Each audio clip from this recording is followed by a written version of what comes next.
Parabéns, fracasso. Acabou. Ele zombou de mim com seus amigos ricos no meu aniversário. E eu deslizei meu presentinho pela mesa. Calmamente, eu disse: explique às suas irmãs por que a mensalidade desaparece, aos seus pais porque a casa e os carros deles somem em minutos, e aos seus sócios porque a empresa morre antes da sobremesa. Levantei-me e o pânico tomou conta. Que tipo de pessoa entrega os papéis do divórcio na festa de aniversário da esposa? Minha mãe perguntou quando liguei para ela 2 semanas antes, chorando pela humilhação que eu sabia que viria. Mas ela estava fazendo a pergunta errada. A pergunta certa era: que tipo de pessoa passa 6 meses se preparando secretamente para destruir tudo que o marido valoriza, enquanto finge ser a esposa dedicada que ele espera? A resposta estava sentada na outra ponta da mesa do Marcelos, observando Jake se apresentar para sua plateia de doentes. Minha mão repousava sobre o envelope que responderia às 2 perguntas exatamente como ele merecia. Mas estou me precipitando. Para entender como cheguei àquele momento, você precisa entender a ilusão perfeita que venho mantendo há anos. Naquela manhã, 2 semanas depois do telefonema da minha mãe, acordei às 5h30, como fazia todos os dias há 8 anos. Jake estava deitado do seu lado da nossa cama king size da Califórnia, de costas para mim, mesmo dormindo. O espaço entre nós poderia muito bem ser um oceano. Observei suas costas por um momento, lembrando-me de quando ele costumava me puxar para perto naqueles minutos sonolentos da manhã, antes do dia começar. Agora ele se agarrava à beira do colchão como se pudesse se machucar se me tocasse sem querer. Nossa casa em Westchester estava silenciosa enquanto eu caminhava para a cozinha. 5 quartos, 4 banheiros e uma garagem para 3 carros repleta de símbolos do sucesso que Jake precisava que o mundo visse. As bancadas de mármore estavam frias sob minhas palmas enquanto eu preparava seu café da manhã com precisão científica. Blend etíope daquela seleção boutique em Beca. 15 segundos no moedor. Não 14, não 16. Água aquecida a exatamente 195 graus Celsius. Eu tinha aprendido da maneira mais difícil que qualquer coisa menos que a perfeição me renderia aquela carranca que ele havia aperfeiçoado. Aquela que dizia que eu o estava decepcionando novamente. Enquanto o café passava, preparei o café da manhã dele na porcelana Vedivovod que a mãe dele nos deu de presente no nosso 5º aniversário. Omelete de clara de ovo com espinafre orgânico, sem sal. Uma fatia de torrada integral com exatamente uma colher de chá de manteiga de amêndoas espalhada de ponta a ponta. Suco de laranja fresco no copo de cristal que tinha que ser posicionado a exatamente 5 centímetros da borda do prato.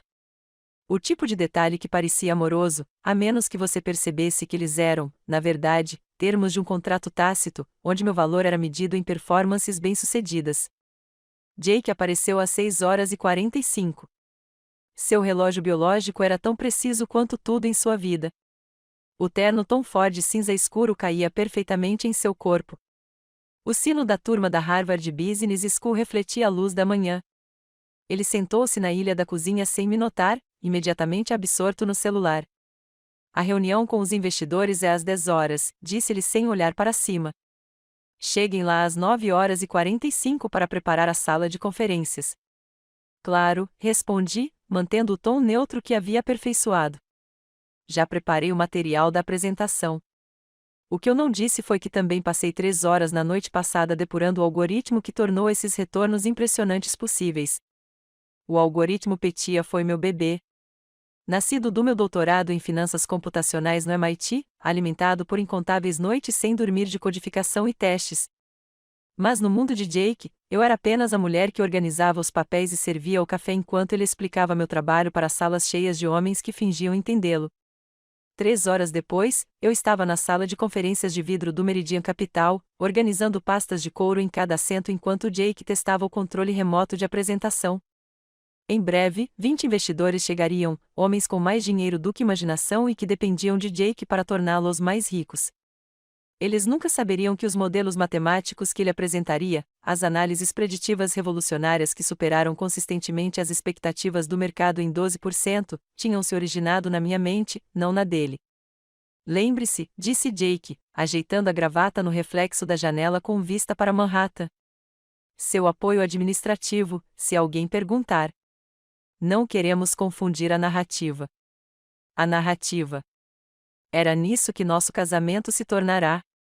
Uma história cuidadosamente construída, onde Jake Harrison era a mente brilhante das finanças que construiu a Meridian Capital do nada, enquanto eu era a mulher de sorte que se casou bem. Não importa que eu tenha escrito cada linha de código que fazia a nossa plataforma de negociação funcionar.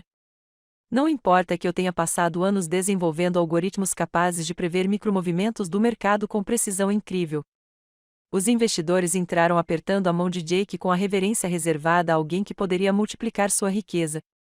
Servi café no serviço de prata invisível como mobília enquanto Jake iniciava sua apresentação. Ele explicou os últimos refinamentos do algoritmo Petia com a confiança de alguém que entendia o que ele estava dizendo, embora eu soubesse que ele havia memorizado minhas explicações como se fossem falas de uma peça. A rede neural processa aproximadamente 12.000 pontos de dados por segundo, disse ele, clicando em um slide que criei às 2 da manhã. Nosso modelo proprietário de aprendizado de máquina se adapta em tempo real à volatilidade do mercado. Um investidor, um homem perspicaz chamado Morrison, de um fundo de hedge de Connecticut, levantou a mão. Como o algoritmo considera padrões irregulares de negociação durante as sessões after hours? O sorriso de Jake não vacilou, mas vi a micropausa, o breve lampejo de pânico antes de ele se desviar. Excelente pergunta. Vamos adiar isso para o nosso mergulho técnico profundo no próximo trimestre. Agora, sobre os retornos. Fiquei ao lado do serviço de café, com as mãos firmes, apesar da vontade de responder à pergunta de Morrison. O algoritmo usava uma abordagem híbrida, combinando reconhecimento de padrões com detecção de anomalias, calibrada especificamente para períodos de negociação de baixo volume. Eu poderia ter explicado em 30 segundos. Em vez disso, enchi os copos de água e fiquei em silêncio.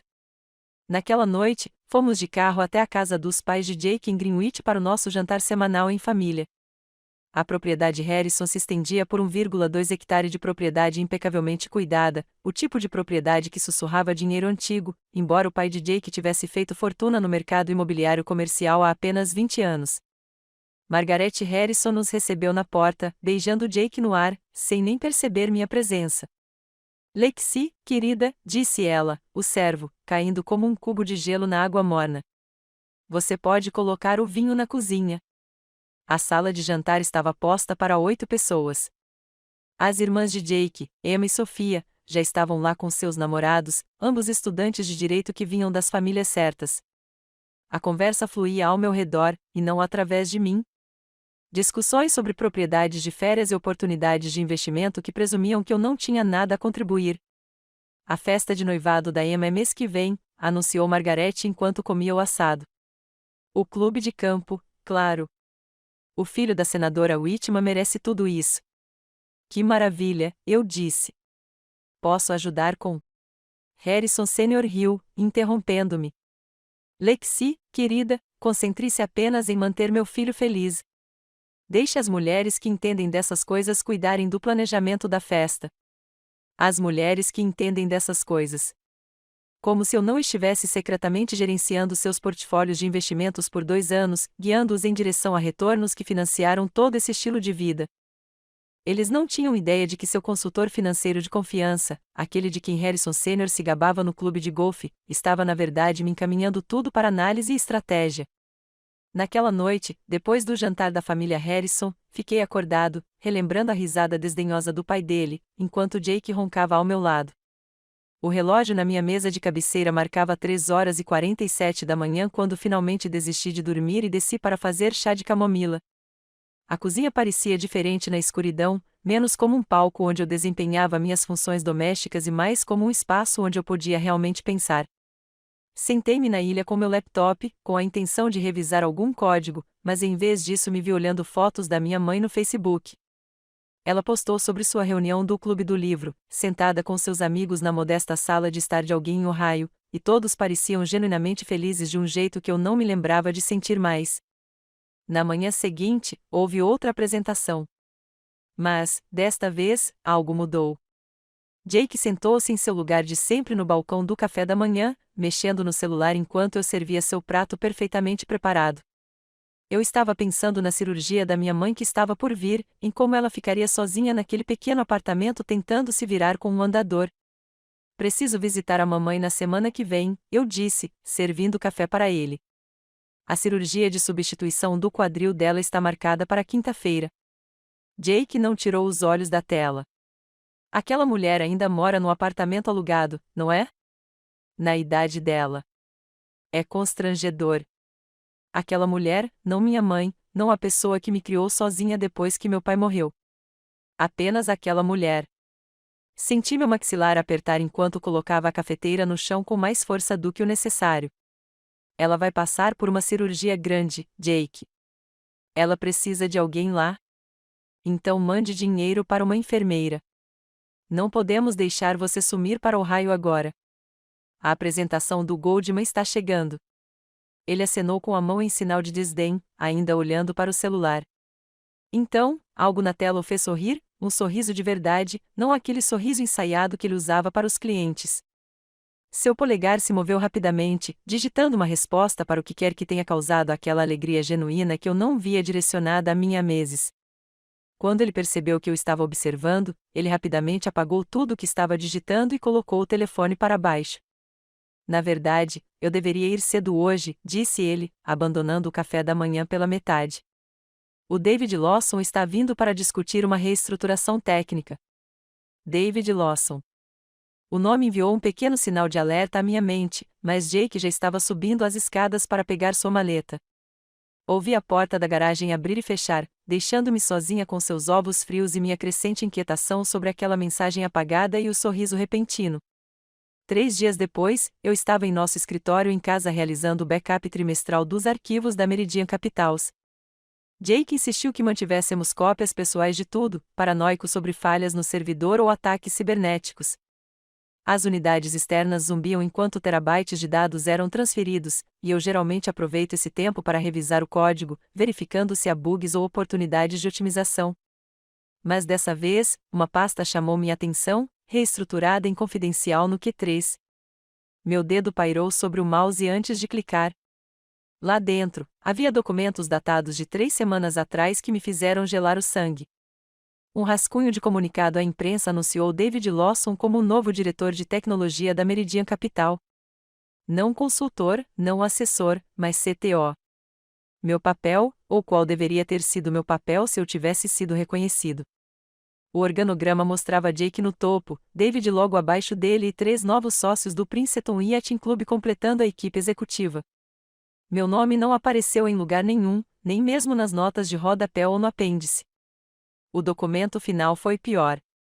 Um memorando intitulado Iniciativa de Eficiência Operacional delineou planos para otimizar as operações por meio da eliminação de cargos redundantes. Redundante 8 anos construindo todos os sistemas técnicos que faziam a Meridian Capital funcionar e eu fiquei redundante. No final, na caligrafia característica de Jake, havia uma nota sobre a implementação de um assunto pessoal resolvido após o 2º trimestre. Assunto pessoal. Era isso que eu tinha me tornado? Minhas mãos tremiam enquanto eu copiava tudo para uma partição oculta no meu laptop pessoal. O backup trimestral continuou avançando enquanto eu estava ali, absorvendo a realidade de que minha eliminação havia sido planejada, documentada e programada como qualquer outra transação comercial. 2 dias depois, precisei de ar e decidi almoçar no pequeno café perto do prédio de escritórios da Meridian. Eu raramente comia fora sozinho, mas as paredes da nossa casa estavam começando a parecer que estavam se fechando. O lugar estava lotado com o público habitual do distrito financeiro.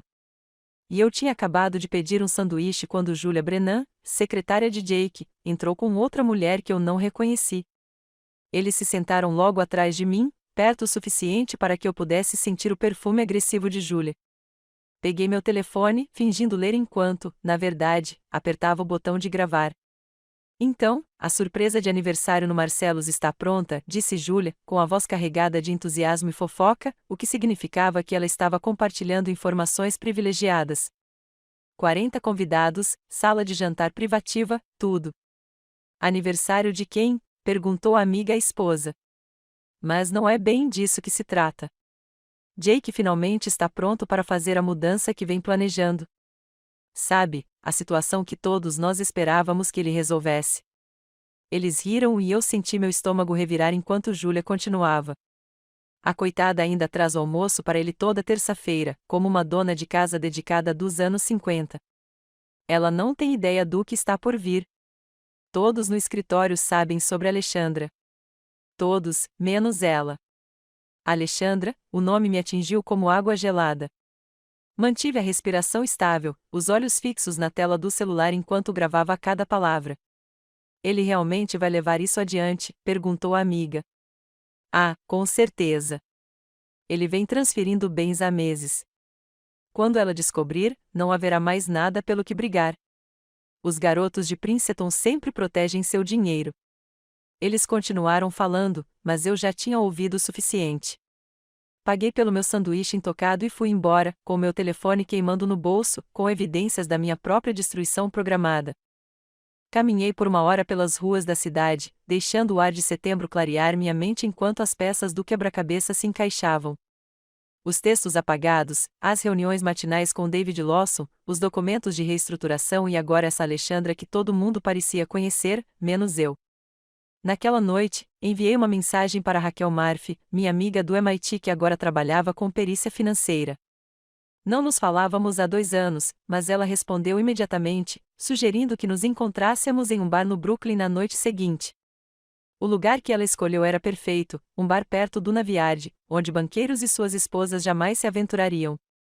Raquel parecia exatamente a mesma, com o cabelo ruivo preso no coque bagunçado que ela usou durante toda a pós-graduação. Ela me abraçou forte e depois se afastou para analisar meu rosto. Você parece alguém que descobriu que sua casa foi construída sobre areia movediça, disse ela, pedindo uísque para nós dois. Contei tudo a ela, os documentos, a conversa que ouvi, as mudanças de comportamento de Jake, o apagamento sistemático das minhas contribuições para Meridian. Raquel ouviu sem interromper, concordando ocasionalmente conforme reconhecia padrões. Lexi, isso não é só uma armação de divórcio, disse ela finalmente, deslizando seu cartão de visita pela mesa de madeira arranhada. Isso é desmembramento de ativos e posicionamento estratégico. Ele não está apenas planejando deixar você. Ele está planejando deixar você sem nada, enquanto faz parecer que você nunca contribuiu com nada para começar. Ela pegou o tablet e me mostrou casos semelhantes que havia investigado. Homens como Jake não se livram de tudo. Eles arrasam. Eles destroem o que deixam para trás para garantir que sua narrativa seja a única que sobreviva. As palavras de Raquel ecoaram na minha mente durante toda a viagem de volta do Brooklyn para casa. Homens como Jake não vão embora, eles destroem o que deixam para trás. Segurei o volante com mais força quando cheguei à garagem às 23 horas e encontrei Jake desmaiado no sofá de couro em seu escritório. 3 copos de uísque vazios na mesa lateral. Os papéis do comitê de planejamento da reunião de Princeton estavam espalhados sobre seu peito, subindo e descendo com seu ronco. Isso se tornou seu ritual de quinta-feira à noite, beber com os amigos da faculdade por meio de videochamadas, reviver seus dias de glória enquanto planejava seu domínio contínuo no mundo financeiro. Fiquei parada na porta, observando-o por um momento. Mesmo inconsciente, ele mantinha aquele ar de superioridade, a boca ligeiramente aberta, uma das mãos ainda segurando o celular sem firmeza. A tela se iluminou com uma notificação de Alexandra. Apenas o nome dela, sem sobrenome nos contatos dele, como se ela já fosse íntima o suficiente para não precisar de mais identificação. Deixei-o lá, peguei meu laptop e fui até o banheiro de hóspedes no outro extremo da casa. Parece absurdo trabalhar em um banheiro, mas era o único cômodo onde eu podia trancar a porta sem levantar questões se Jake acordasse. Abaixei a tampa do vaso sanitário, equilibrei meu laptop sobre ela e sentei na beirada da banheira com um bloco de notas. Se eu quisesse me proteger da destruição planejada por Jake, eu precisava construir algo mais forte do que sua rede em Princeton. Eu precisava me tornar invisível da mesma forma que ele estava me tornando invisível, mas com um propósito. O primeiro passo foi criar a Nemesis Holdings. Aprendi sobre estruturação offshore enquanto ajudava os Harrisons a minimizar suas obrigações fiscais, estabelecendo suas sedes em Delaware e suas participações nas Ilhas Cayman. Agora, uso esse mesmo conhecimento para minha própria proteção. Cada entidade que criei parecia legítima no papel, com documentação adequada e números de registro que passariam por um exame mais superficial. Bermudas para a principal holding, subsidiárias em Cayman para os braços de investimento e uma LLC em Delaware para interagir com as operações nos Estados Unidos. Às 3 horas da manhã, eu tinha 7 empresas interconectadas que existiam apenas em documentos legais e servidores criptografados, todas controladas por mim por meio de senhas que Jake nunca pensaria em procurar. A oportunidade de transformar essa estrutura em uma arma surgiu mais cedo do que o esperado. Naquele domingo, estávamos jantando na propriedade Harrison quando o pai de Jake começou a reclamar das taxas de juros da hipoteca da propriedade deles em Southampton. Assalto na estrada, Harrison Sr. resmungou sobre seu segundo martini. 7% em um empréstimo jumbo. Mesmo com nossa pontuação de crédito, esses bancos não nos respeitam mais. Levantei os olhos do meu salmão quase intocado, uma ideia se formando com clareza cristalina. Sabe, alguns dos meus ex-alunos do MIT criaram um fundo de investimento. Eles buscam oportunidades estáveis e de baixo risco. Empréstimos garantidos por imóveis para famílias estabelecidas, esse tipo de coisa. As sobrancelhas de Margaret Harrison se ergueram levemente.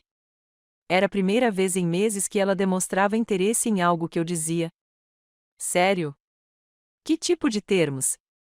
Muito melhor que as taxas bancárias.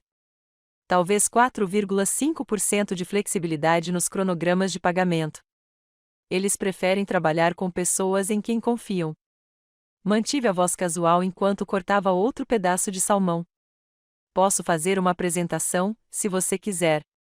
Em uma semana, eu estava orquestrando o negócio dos meus sonhos. Os sócios de investimento que eu havia inventado tinham históricos impressionantes que eu havia criado a partir de perfis do LinkedIn e diretórios da Harvard Business School.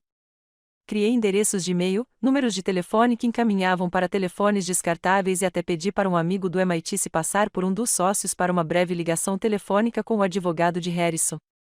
A documentação estava impecável, páginas e páginas de linguagem de empréstimo padrão que qualquer advogado reconheceria. Mas enterrado na subseção 47 se havia um único parágrafo sobre cláusulas de aceleração vinculadas a mudanças materiais nos relacionamentos familiares do mutuário principal. O advogado de Harrison, um amigo do golfe mais interessado em seus honorários do que na devida diligência, leu o documento rapidamente durante uma revisão na tarde de sexta-feira. Coisas comuns, disse-lhe a Harrison Sr. Na verdade, condições melhores do que as que costumo ver. O refinanciamento de 15 milhões de dólares foi aprovado na semana seguinte. Os Harrison celebraram sua esperteza financeira no jantar, brindando suas astutas habilidades de negociação enquanto eu sorria discretamente, sabendo que eles tinham acabado de me entregar uma arma carregada que poderia destruí-los em 7 minutos. Mas o mercado imobiliário era apenas o começo. O verdadeiro prêmio era a própria Meridian Capital. Durante nossas janelas de manutenção programadas, quando os sistemas de negociação estavam offline para atualizações e patches, comecei o delicado processo de fragmentar o algoritmo PETIA. Foi como realizar uma cirurgia na minha própria criação, separando cuidadosamente componentes que foram projetados para funcionar como um furo integrado. A beleza estava na forma como eu o estruturei. Cada peça parecia ser uma atualização ou patch de rotina, coisas que Jake tinha que aprovar como parte das operações normais. Ele assinava os formulários de autorização que eu colocava em sua mesa sem lê-los, geralmente enquanto falava ao telefone ou revisava portfólios. Apenas questões técnicas, ele murmurava, rolando sua assinatura enquanto já pensava na próxima reunião. O que ele estava realmente assinando eram acordos de licenciamento entre a Meridian Capital e várias subsidiárias da Nemesis Holdings. Os componentes da rede neural foram licenciados de uma entidade, a modelagem preditiva de outra e os protocolos de processamento de dados de uma terceira. Individualmente, esses acordos pareciam relações padrão de fornecedores. Juntos, significavam que a Meridian Capital não detinha mais a tecnologia que a tornava valiosa. Eles estavam alugando o próprio cérebro de mim, e o contrato de aluguel tinha alguns termos muito específicos sobre o que aconteceria se os pagamentos parassem ou os contratos fossem violados. A parte final envolveu as irmãs de Jake. Emma e Sofia sempre me trataram como uma ajudante, mas ficaram felizes em aceitar minha ajuda quando se tratava de seus fundos fiduciários. Durante um dos nossos jantares em família, quando eles estavam reclamando sobre as implicações fiscais em suas distribuições, me ofereci para ajudar a reestruturar seus fundos para maior eficiência. Você sabe dessas coisas? Perguntou Emma, com uma surpresa que beirava o insulto. Aprendi algumas coisas, disse modestamente, sem mencionar que meu doutorado incluía um curso extensivo de modelagem financeira. A reestruturação que propus parecia brilhante no papel: melhor tratamento tributário, rendimentos mais altos, acesso mais flexível a fundos.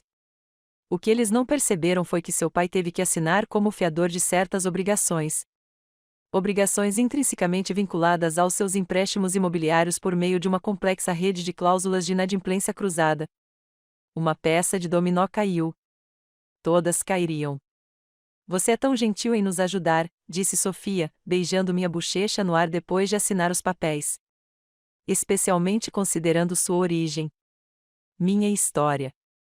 Como se crescer na classe média de Ohio fosse uma doença pela qual eu devesse me desculpar. Sorri e aceitei a condescendência deles, sabendo que suas assinaturas tinham acabado de completar a arquitetura financeira que faria seu mundo inteiro ruir quando eu decidisse puxar o gatilho. Quando terminei de construir minha avalanche, ela era invisível, mas onipresente, entrelaçada em todos os aspectos de suas vidas financeiras como um vírus esperando para ser ativado. 3 semanas se passaram desde que completei a arquitetura financeira da minha vingança, e o peso de carregar esse segredo sozinho estava começando a quebrar minha fachada cuidadosamente mantida. Foi quando minha mãe ligou para dizer que viria nos visitar. Ela havia reservado a passagem sem perguntar, apenas anunciando que ficaria lá o fim de semana todo. Jake revirou os olhos quando contei a ele, murmurando algo sobre ter que suportar a sabedoria de Ohio enquanto tinha um importante networking para fazer. Mamãe chegou numa sexta-feira à tarde, enquanto Jake estava no escritório. Quando abri a porta, ela me olhou longamente e me puxou para um abraço que durou mais do que o nosso cumprimento habitual. Ela parecia mais magra do que eu me lembrava, mas seus braços ainda eram fortes, ainda capazes de me segurar quando eu sentia que ia desmoronar. Ela não comentou sobre a casa, os móveis caros ou qualquer um dos símbolos de status que Jake insistia que ostentássemos. Apenas estudou meu rosto com aqueles olhos castanhos penetrantes que sempre me enxergavam. Você perdeu peso, ela disse, colocando sua mochila gasta no nosso saguão de mármore. Tenho estado ocupado, respondi, levando-a para a cozinha. Conversamos um pouco enquanto eu preparava o chá, falando sobre o clube do livro dela e o novo neto do vizinho. Mas quando o BMW de Jake chegou à garagem mais cedo do que o esperado, senti meu corpo todo tenso. Mamãe percebeu imediatamente como eu endireitei minha coluna, como minhas mãos se moveram para alisar meu cabelo, como eu rapidamente verifiquei minha aparência no reflexo do micro-ondas. Jake entrou rapidamente, deu um beijo prematuro na bochecha da minha mãe, que mal fez contato, e anunciou que teria um fim de semana de golfe com clientes. Ele sairia cedo no sábado de manhã e retornaria no domingo à noite. O alívio que senti com a partida dele deve ter transparecido no meu rosto, porque minha mãe estendeu a mão por cima do balcão e apertou minha mão assim que o carro dele desapareceu na rua. Sábado de manhã, depois que Jake saiu de madrugada para sua partida de golfe, minha mãe fez ovos mexidos e torradas enquanto eu estava sentada à mesa da cozinha de pijama pela primeira vez em anos. O sol da manhã entrava pelas janelas e, por um momento, senti como se estivesse de volta à nossa antiga cozinha em Ohio, antes de Jake, antes de Meridian, antes de aprender a me tornar pequena. Há quanto tempo ele é tão cruel? Perguntou a mãe de repente, sem tirar os olhos dos ovos que estava servindo. A pergunta me atingiu de surpresa, e senti lágrimas brotarem dos meus olhos antes que eu pudesse contê-las. Não sei o que você quer dizer. Ela se virou para mim, com uma expressão suave, mas determinada.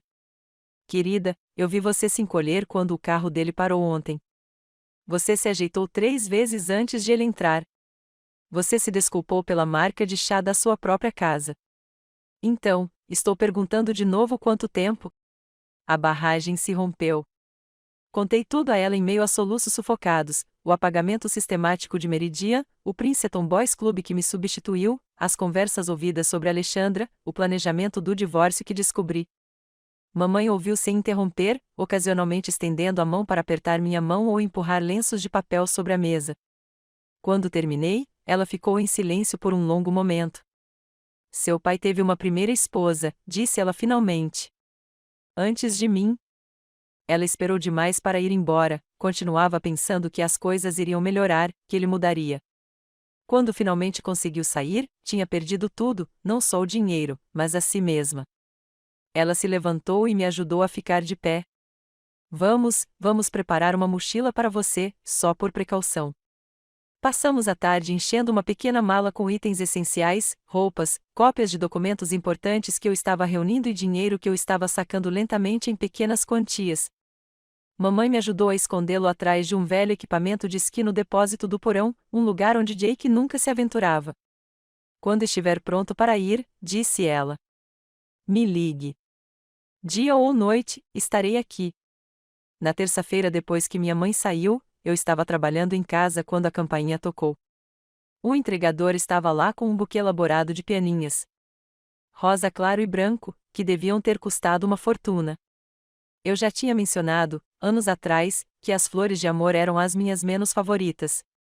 Para mim, pareciam espalhafatosos e exagerados, mas aparentemente outra pessoa os adorava. O cartão era pequeno, de cor creme com bordas douradas. Mal posso esperar pela sua liberdade. Nossa, minhas mãos tremiam enquanto eu carregava o buquê para dentro. Isso não era para mim. O entregador cometeu um erro. Ou talvez esse fosse exatamente o erro que eu precisava ver. Encontrei o cartão da florista e liguei, fingindo uma voz alegre. Olá, acabei de receber um buquê lindo, mas quero ter certeza de que o pedido está correto para a semana que vem. Ah, sim, senhora Harrison, disse a florista animadamente.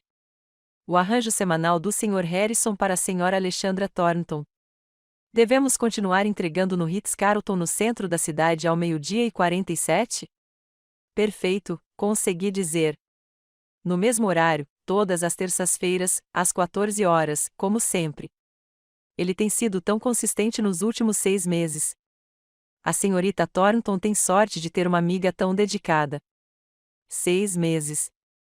Enquanto eu tentava salvar nosso casamento, ele mandava o pênis de outra mulher toda semana para o hotel onde supostamente fazia reuniões com clientes. Doces 1247. Escrevi com firmeza, embora por dentro eu estivesse gritando.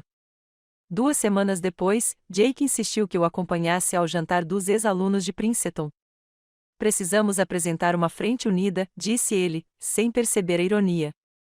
Ele me posicionou na mesa da esposa, no canto, enquanto conversava com potenciais investidores perto do bar.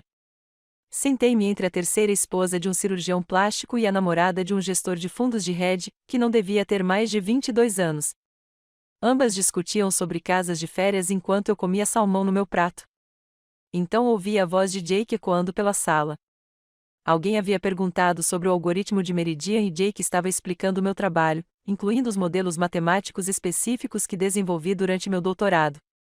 Ele até usou frases exatas das nossas conversas matinais anos atrás, quando ainda éramos parceiros em mais do que apenas nomes.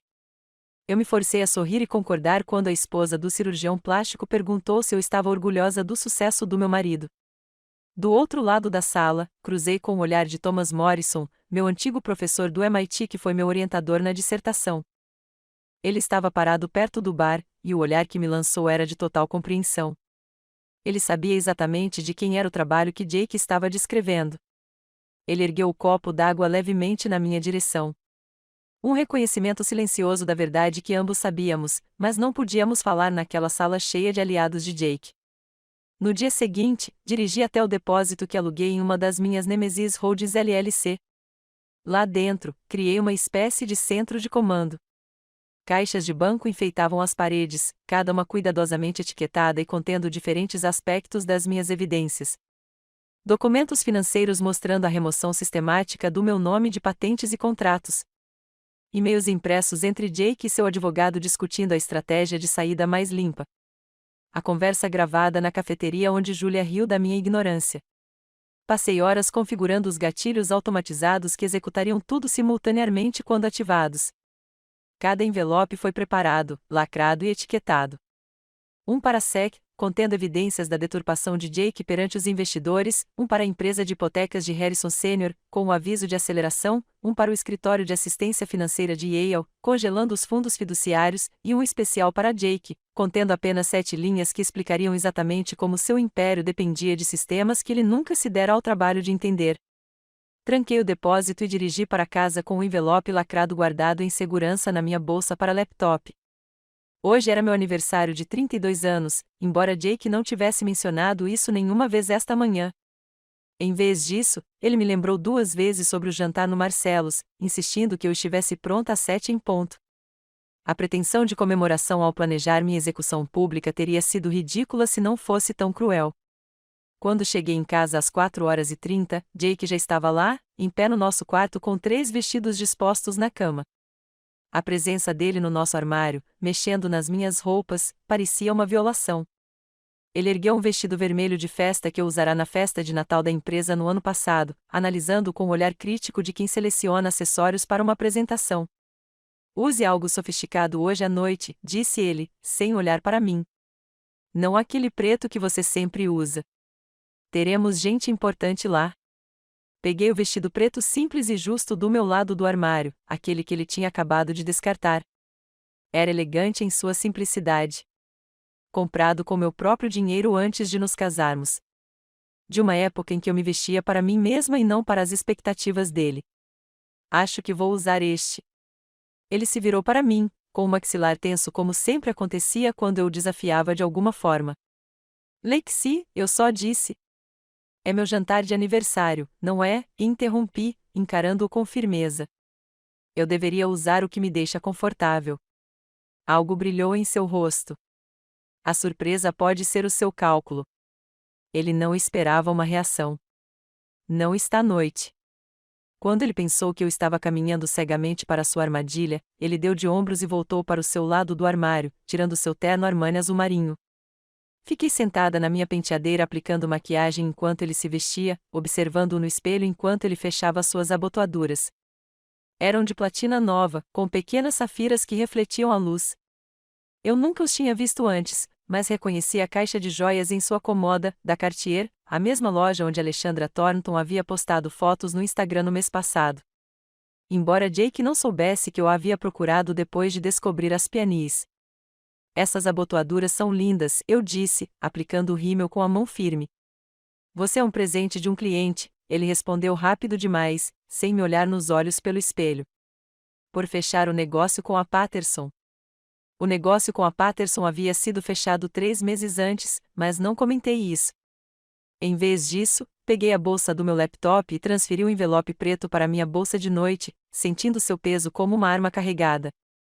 Os gatilhos automatizados foram configurados para ativar exatamente às 20h47, sincronizados para serem executados no momento em que eu lhe entregasse o envelope. 7 minutos depois daquele momento, seu mundo inteiro começaria a desmoronar. A viagem até Marcelos levou 20 minutos no trânsito da noite. Jake passou o tempo no celular, digitando mensagens rapidamente enquanto eu observava as luzes da cidade passarem rapidamente. Em determinado momento, ele riu de algo na tela, e eu vislumbrei o nome de Julia antes que ele virasse o telefone. Eles provavelmente estavam coordenando os detalhes finais da minha humilhação. Marcelos ocupava o último andar de um hotel boutique no centro da cidade, sua sala de jantar privativa, um estudo de luxo calculado. Quando as portas do elevador se abriram, eu já podia ouvir vozes e risadas por trás das portas de vidro fosco. Jake colocou a mão na parte inferior das minhas costas, me guiando para frente como um cordeiro para o matadouro. A sala estava lotada com 40 convidados, e meu estômago embrulhou quando reconheci os rostos. Cada pessoa era do mundo de Jake. Seus amigos de Princeton, seus sócios da Meridian Capital, suas esposas e namoradas, que se apresentavam nos mesmos clubes exclusivos e passavam férias nos Hamptons. Nenhum dos meus amigos estava lá. Nem mesmo conhecidos da minha rede de ex-alunos do MIT. Não era uma comemoração de aniversário. Era um público cuidadosamente selecionado para a apresentação de Jake. A disposição dos assentos me disse tudo o que eu precisava saber. O cartão de lugar de Jake estava na cabeceira da mesa, dominando o ambiente. O meu ficava no fundo, isolado como uma reflexão tardia. Mas a verdadeira revelação era o cartão de lugar à direita de Jake, Alexandra Thornton, impresso na mesma caligrafia elegante de todos os outros. Ela já estava lá usando um vestido branco que destacava seus cabelos loiros, rindo de algo que David Lawson estava dizendo. Ela olhou para cima quando entramos, e seus olhos encontraram os meus por uma fração de segundo antes de desviarem. Feliz aniversário, Lexi, disse Margaret Harrison, beijando minha bochecha no ar com lábios que mal se moviam. O sorriso dela era o tipo de sorriso que você daria a alguém em um funeral, cheio de pena e reconhecimento desconfortável. Sentei-me na outra ponta da mesa, cercada pelas esposas mais jovens, que imediatamente começaram a falar sobre seu instrutor de pilates. O champanhe já estava fluindo, as taças eram constantemente enchidas por funcionários atenciosos. Percebi como as pessoas olhavam para mim e depois desviavam o olhar quando eu cruzava com elas. Júlia até sorria quando nossos olhares se encontravam, erguendo o copo num brinde de brincadeira. O jantar transcorreu com dolorosa previsibilidade. 7 pratos de comida elaborada que não consegui provar, acompanhados de vinhos que Jake selecionou para impressionar sua plateia. Ele comandava a corte na sua ponta da mesa, contando histórias sobre negócios e conquistas, enquanto Alexandra tocava seu braço e ria em todos os momentos certos. Quando a sobremesa chegou, uma elaborada sobremesa de chocolate com uma única vela, o salão estava agitado de expectativa. Jake se levantou, batendo em seu copo de cristal com uma colher de prata. A conversa morreu imediatamente, todos os olhares se voltaram para ele enquanto ele comandava a atenção da sala.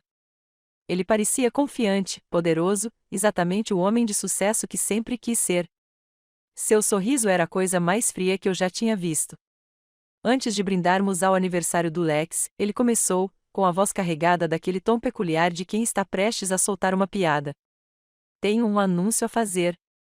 A sala prendeu a respiração. Eu podia sentir 40 pares de olhos se movendo entre Jake e eu, esperando o golpe. Parabéns, fracasso, disse ele, olhando diretamente para mim. Terminamos. O riso irrompeu como o champanhe de uma garrafa sacudida, explosivo e efervescente. Seus irmãos de Princeton ergueram seus copos, comemorando como se tivessem acabado de testemunhar um touchdown vencedor. As esposas riram baixinho por trás das mãos bem cuidadas, enquanto Alexandra aplaudia de verdade. Seu vestido branco a fazia parecer uma noiva em seu próprio jantar de ensaio. Não me encolhi. Não chorei. Não lhes dei a devastação que eles tinham pago para ver. Em vez disso, coloquei a mão na bolsa e tirei o envelope preto, levantando-me lentamente e caminhando ao longo da mesa com passos medidos. As risadas começaram a diminuir quando eles me viram me aproximar de Jake com algo que eles não esperavam, com postura total. Deslizei o envelope sobre a mesa de mármore em direção a ele, com a voz perfeitamente firme enquanto falava. Antes de comemorar, você provavelmente deveria explicar às suas irmãs por que a mensalidade delas desaparece, aos seus pais por que a casa e os carros delas desaparecem em minutos e aos seus parceiros por que a empresa morre antes da sobremesa ser servida. O silêncio era absoluto. O sorriso triunfante de Jake vacilou enquanto ele olhava para o envelope e depois para mim. Sua mão hesitou antes de pegá-la, e eu vi a primeira rachadura em sua confiança. Aproveite a Sully, eu disse, virando-me e caminhando em direção à porta. Você tem cerca de 7 minutos. Atrás de mim, ouvi o som de papel rasgando quando Jake abriu o envelope. Eu já estava no elevador quando o primeiro telefone começou a vibrar, depois outro, depois dezenas, enquanto os gatilhos automáticos que eu havia programado começavam sua destruição sincronizada. As portas do elevador se fecharam ao som da voz de Harrison Sr. gritando algo sobre seu advogado.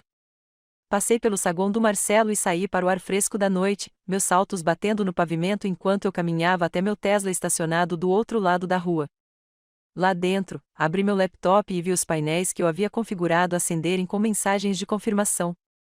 Avisos de aceleração de empréstimos. Bloqueios no sistema. Congelamento do fundo fiduciário. Cada dominó caindo exatamente como planejado. Pelas janelas do chão ao teto de Marcelo, eu podia ver o caos se formando na sala de jantar privativa. Jake rasgava o envelope freneticamente enquanto seu pai abria caminho pela multidão em direção à sacada. O telefone já estava encostado no ouvido.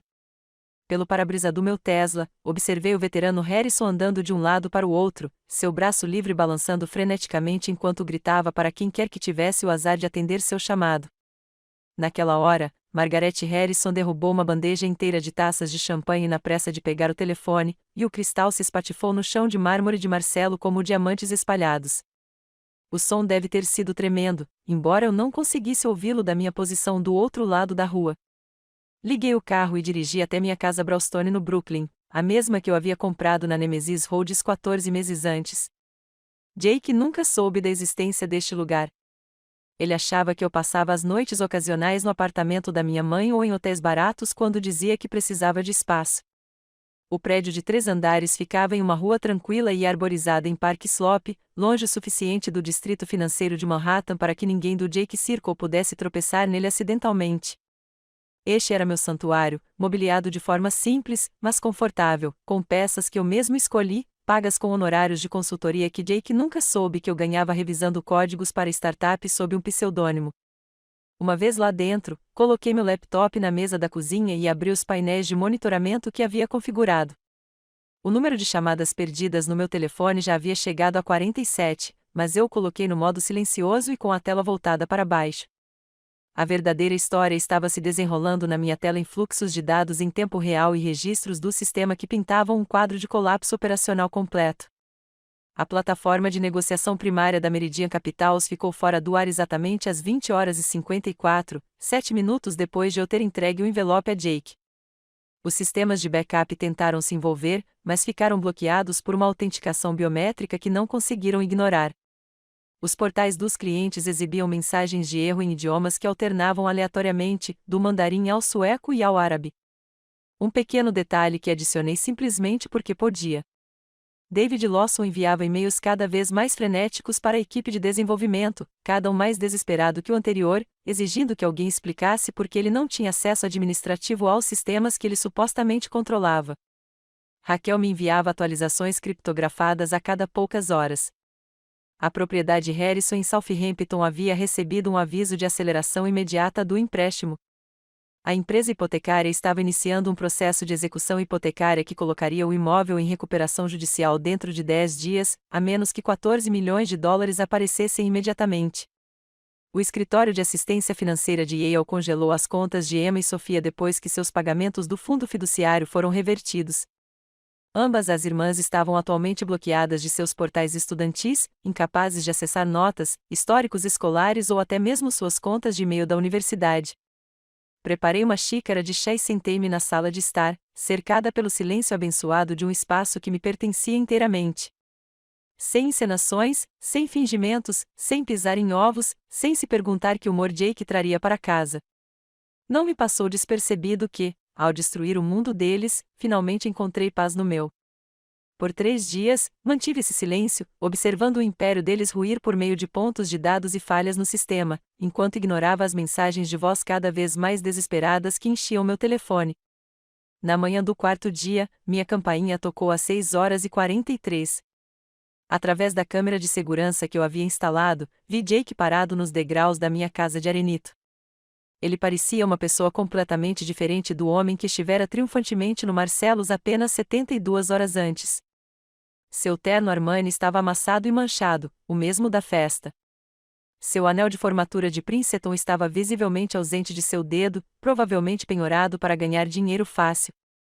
A barba por fazer que ele mantinha cuidadosamente havia se transformado em uma barba desgrenhada, e seus olhos tinham o olhar vazio de alguém que não dormia há dias.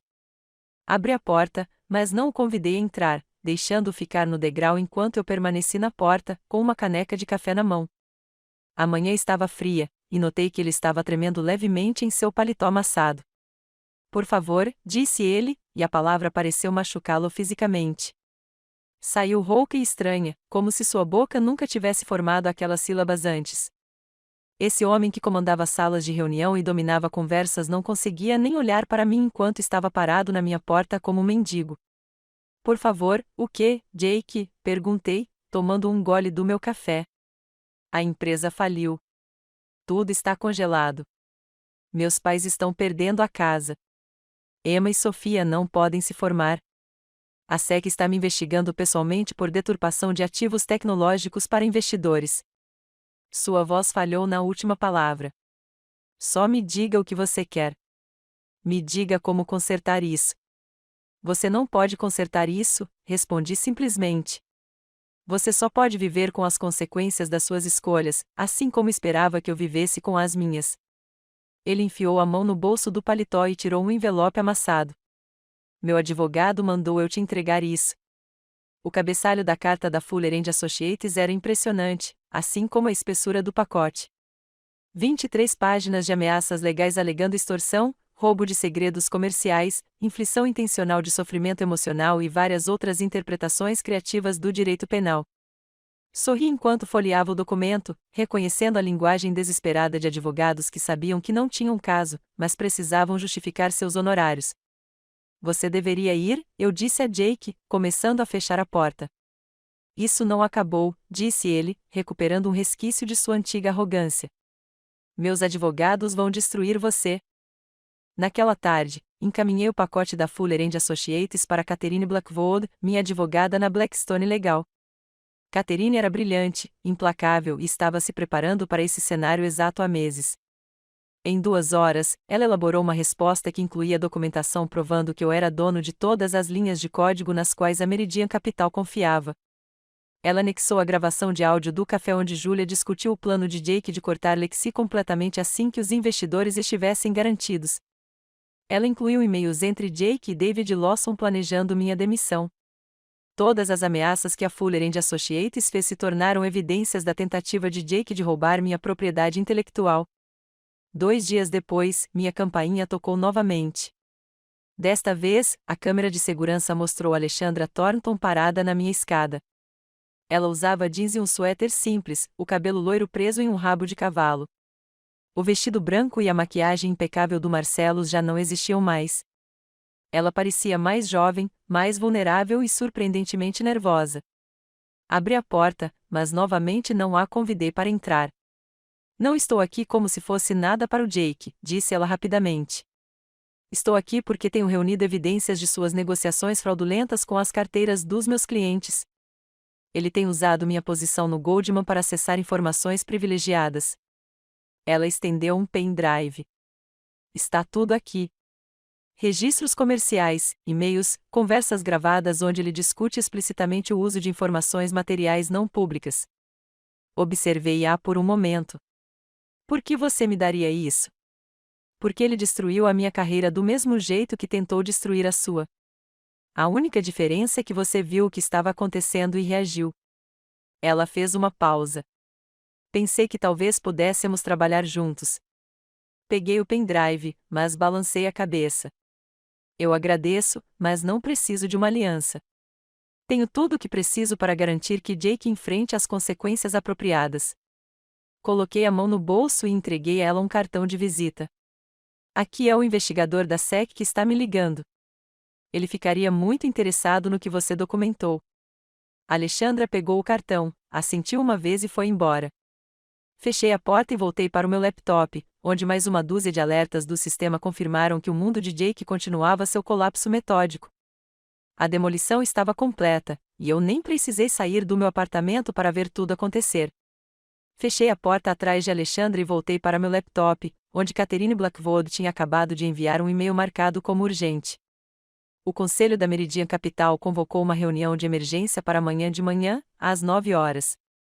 Queriam discutir a crise tecnológica e, em sua investigação frenética, descobriram que todos os caminhos levavam de volta a Nemesis Roads. Catherine já os havia informado que eu não estaria presente como a ex-esposa de Jake, mas como proprietária controladora de toda a infraestrutura técnica. Na manhã seguinte, vesti um terno azul marinho que havia comprado especialmente para aquele momento.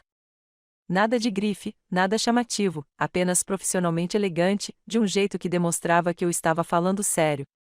Os escritórios da Meridian Capital ocupavam o 32º andar de um arranha-céu em Manhattan, o mesmo prédio onde eu servia café para investidores que não me conheciam. Desta vez, quando passei por aquelas portas de vidro, os olhos da recepcionista se arregalaram em reconhecimento e confusão. A sala de reuniões ficou em silêncio quando entrei.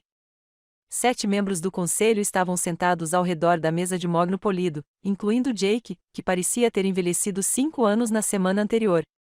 David Lawson estava lá, seu MBA da Wharton inútil diante da complexidade técnica real. Harrison, o veterano, ocupou seu lugar habitual, apesar de não ter mais condições de pagar a taxa de estacionamento do prédio. Não me sentei na cadeira que me haviam colocado na outra ponta da mesa. Em vez disso, caminhei até a tela da apresentação e conectei meu laptop com eficiência prática. O primeiro slide apareceu mostrando a estrutura completa de propriedade do algoritmo PETIA.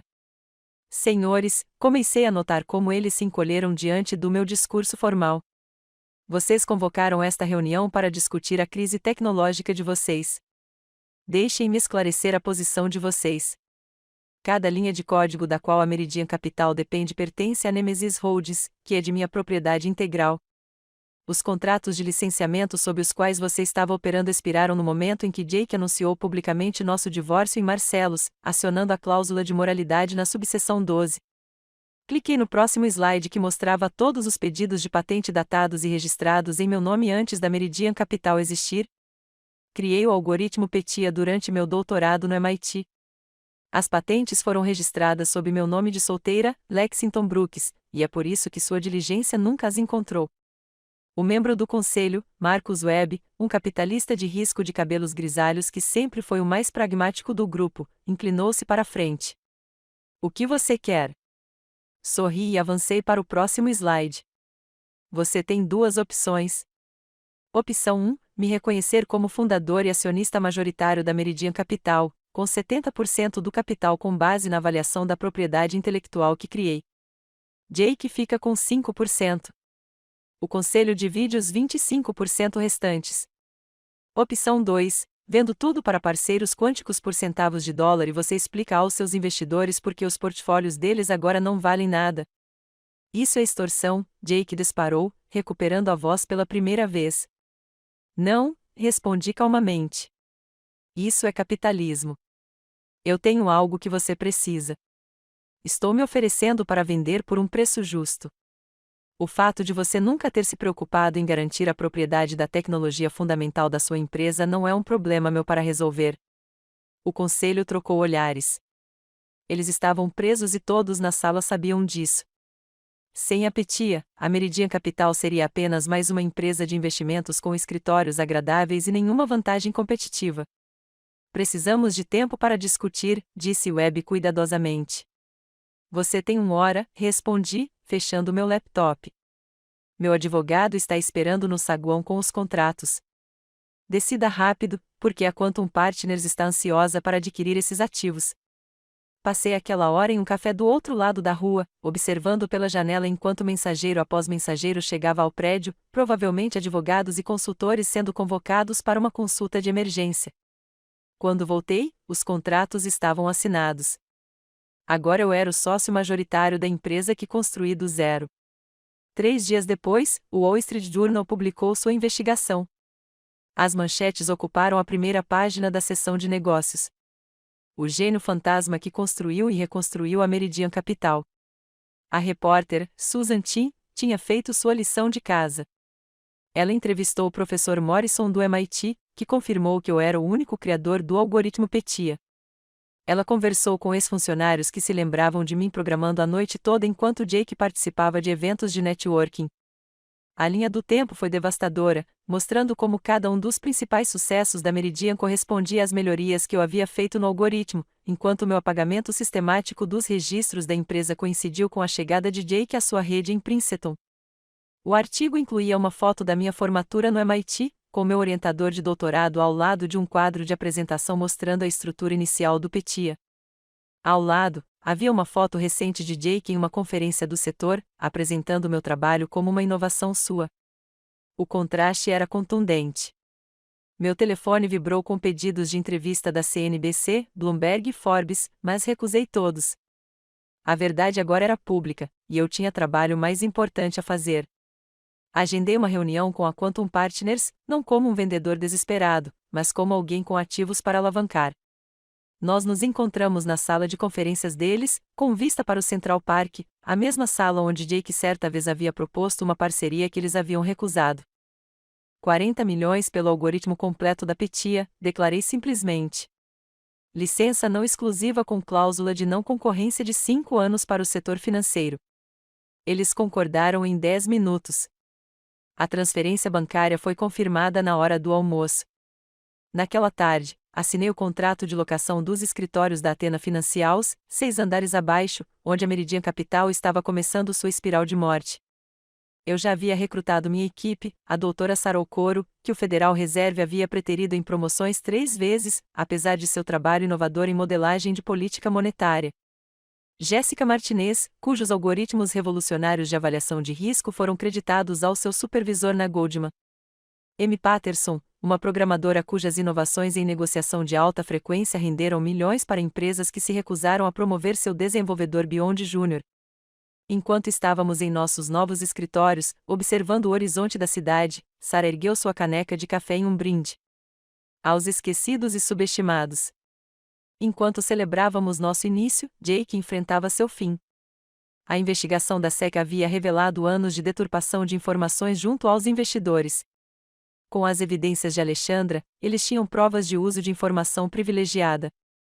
Seus sócios de Princeton se distanciaram publicamente, alegando terem sido enganados sobre as origens da tecnologia. David Lawson renunciou e voltou a atuar como consultor. Os investidores retiraram seus fundos e a massa de capital e, em 2 semanas, a Meridian Capital existia apenas no papel. Harrison Sr. entrou com pedido de falência na terça-feira. A propriedade em Southampton foi vendida em leilão para cobrir dívidas. Margaret mudou-se para a casa da irmã em Paripone, mas sua posição social foi destruída. Emma e Sofia foram transferidas para escolas públicas, aceitando empregos em lojas de departamento para pagar o aluguel do pequeno apartamento que agora dividiam. A dinastia Harrison, construída com base em brilhantismo emprestado e inovação roubada, havia desmoronado completamente. Minha mãe chegou na semana seguinte pegando o trem de Ohio porque ela disse que queria ver tudo direito. Quando ela entrou no escritório da Athena Financials e viu meu nome na porta como CEO e fundador, ela parou e tocou as letras com dedos trêmulos. Você não apenas sobreviveu, querida. Você voou alto. Minha mãe disse, seus dedos ainda tocando as letras na porta do meu escritório. Ela se virou para mim com lágrimas escorrendo pelo rosto, e percebi que eu também estava chorando. Não de tristeza ou raiva, mas de algo que eu não sentia há anos. Orgulho puro e descomplicado do que construí com minhas próprias mãos. Ficamos na recepção da Athena Financials enquanto minha equipe se preparava para nossa primeira grande apresentação para um cliente. A energia no escritório era eletrizante. Nada comparado à atmosfera sufocante do Meridian, onde todos se apresentavam para a aprovação de Jake. Aqui, Sarah estava explicando seu modelo de política monetária para Jessica, que o estava incorporando à sua estrutura de avaliação de risco. Amy tinha 3 monitores exibindo códigos que revolucionariam a maneira como processamos dados de mercado. Estávamos colaborando, construindo sobre as ideias uns dos outros, criando algo maior que a soma das nossas partes. A apresentação ao cliente ocorreu perfeitamente. A Artman Industries assinou um contrato de 3 anos no valor de 2 milhões anuais, citando especificamente sua confiança em trabalhar com o verdadeiro criador do algoritmo PETIA, e não com alguém que apenas levou o crédito por ele. Ao final do nosso primeiro mês, os retornos da Athena Financials superaram o melhor trimestre da Meridian em 30%. Não estávamos apenas tendo sucesso, mas também estabelecendo novos padrões no setor. A notícia se espalhou rapidamente pelo setor financeiro. Mais 3 mulheres brilhantes me procuraram, cada uma com histórias dolorosamente parecidas com a minha. Doutora Lisa Chong, cujos modelos quantitativos geraram milhões para sua empresa anterior enquanto ela permaneceu presa na gerência intermediária. Rebecca Torres, uma MBA de Harvard cujas inovações estratégicas eram consistentemente apresentadas por seus colegas homens como se fossem suas próprias ideias. Maria Petrov, cuja genialidade em codificação construiu plataformas de negociação inteiras, recebendo metade do que ganhavam desenvolvedores juniores do sexo masculino. Contratei todos eles. Nosso escritório se expandiu para ocupar o andar inteiro e a atmosfera era diferente de tudo que eu já havia vivenciado no mundo corporativo americano. Compartilhamos ideias abertamente, demos crédito às contribuições uns dos outros meticulosamente e comemoramos os sucessos como uma equipe. Não havia hierarquia de qual voz importava mais. Nenhuma demonstração de autoridade, apenas mentes brilhantes trabalhando juntas em prol de um objetivo comum. 6 meses após o lançamento da Athena, participei da conferência sobre inovação financeira em Chicago. Não como acompanhante ou suporte administrativo de alguém, mas como palestrante principal. Os organizadores solicitaram especificamente que eu apresentasse sobre negociação algorítmica na nova economia. Fiquei nos bastidores ajustando o microfone, usando um vestido preto simples que eu mesma escolhi quando o vi do outro lado do salão da convenção. Jake estava trabalhando em um estande da Brennan & Associates, uma empresa de terceiro nível que lidava principalmente com pequenos títulos municipais. Seus ternos Tom Ford foram substituídos por poliéster pronto para uso, que esticava levemente nos ombros. O anel de formatura de Princeton ainda estava ausente, e seu cabelo começou a ficar ralo de uma forma que tratamentos caros não conseguiam mais esconder. Ele estava explicando algo para um cliente em potencial que não parecia nada impressionado, tentando desesperadamente projetar a autoridade que antes demonstrava com tanta naturalidade. Nossos olhares se encontraram no salão lotado da convenção. Por um momento, o tempo pareceu parar. Vi um lampejo de reconhecimento em seu rosto, seguido imediatamente por algo que nunca imaginei que veria em Jake Harrison. Que pena! Ele desviou o olhar primeiro, virando as costas para mim como se de repente estivesse fascinado pelos materiais expostos atrás dele. O homem que me chamou de fracassada na frente de 40 pessoas não conseguiu encarar a mulher que se reconstruiu das cinzas de sua traição. Apresentei minha palestra sob aplausos de pé. O público de 500 profissionais do setor ouviu enquanto eu explicava a próxima evolução das inovações em negociação algorítmica, que iam muito além do que a PT havia alcançado. Durante a sessão de perguntas e respostas, alguém perguntou sobre minha jornada do MIT até a fundação da Athena Financial. Contei a verdade de forma simples e sem amargura sobre como ser excluído da minha própria criação me ensinou a importância da propriedade, da documentação e de nunca permitir que ninguém diminua suas contribuições. Após a conferência, usei $10 milhões da venda da Quantum Partner para estabelecer a Nemesis Foundation. O nome foi proposital, um lembrete de que às vezes a justiça vem de lugares inesperados. A fundação forneceria financiamento, orientação e apoio jurídico para mulheres cujas contribuições tecnológicas foram roubadas, apagadas ou apropriadas. O professor Thomas Morrison, do MIT, concordou em servir no conselho, ajudando a identificar candidatos cuja genialidade estava sendo sistematicamente ignorada. Nossa primeira bolsa foi para uma programadora em Seattle cujas inovações em aprendizado de máquina foram patenteadas em nome de seu supervisor. O segundo foi para uma equipe de 3 mulheres cuja startup foi destruída por uma aquisição hostil que reivindicou sua tecnologia como propriedade intelectual pré-existente. Em 6 meses, estávamos apoiando 27 mulheres em todo o país. Cada uma delas construindo algo extraordinário a partir dos escombros do que lhes foi tirado. Certa noite, enquanto eu estava em meu escritório com vista para o rio Hudson, meu telefone vibrou com uma mensagem de um número desconhecido. Soube imediatamente que era o Jake. Ele provavelmente tinha comprado um telefone novo depois que o anterior foi desconectado por falta de pagamento. A mensagem foi curta. Você destruiu tudo. Tirei uma foto do mais recente sucesso da Athena Financial.